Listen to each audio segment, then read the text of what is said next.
madaxweynaha dowladda Puntland Saciid Cabdullaahi Dani oo habeen hore khudbad ka jeediyay xuska 1 Luulyo ayaa sheegay in wadahadalo la galayo dowladda Somaliland oo khilaaf xuduudeed kala dhaxeeya Puntland haddii dhankooda laga helo.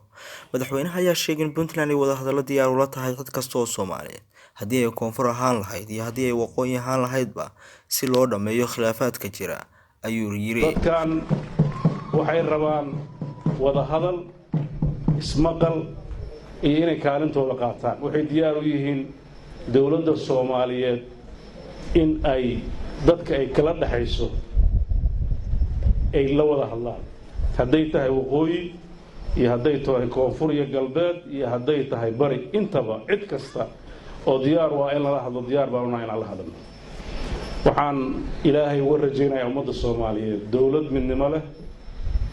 markaan saan leeyahay goodin ma aha, markaan saan leeyahay ma aha inaan leenahay tanaasuli mayno, markaan saan leeyahay waxa weeye daawaan wadnaa.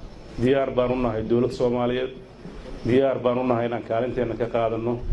waxaan markhaati ka tihiin dowladda Puntland tabarteedii, ciidankeedii, hantideedii inay diyaar ula noqoto in magaalo madaxda Muqdisho calankeedii laga dul fariyo madaxtooyadii Soomaaliya oo ilaa maanta shaqeynaysa.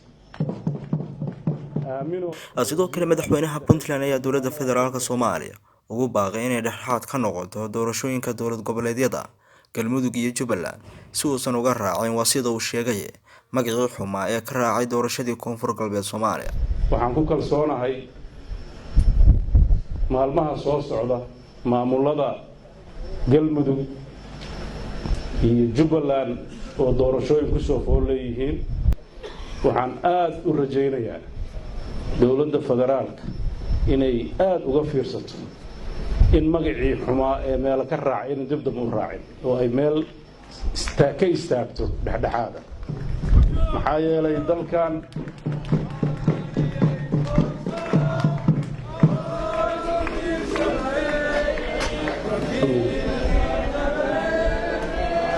sidoo kale isagoo hadalkiisa sii wata waxa uu ugu baaqay Galmudug iyo Jubbaland inay wax ka bartaan doorashadii Puntland oo si xor ah loogu tartamay, isagoo uga digay in xoog wax lagu raadiyo.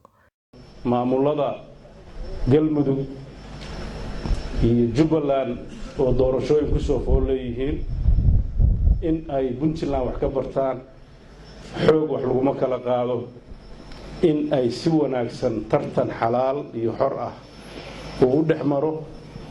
waxaan rajaynayaa ciddii soo baxdana bulshadaas iyo adduunku iyo dadku inay la shaqeeyaan.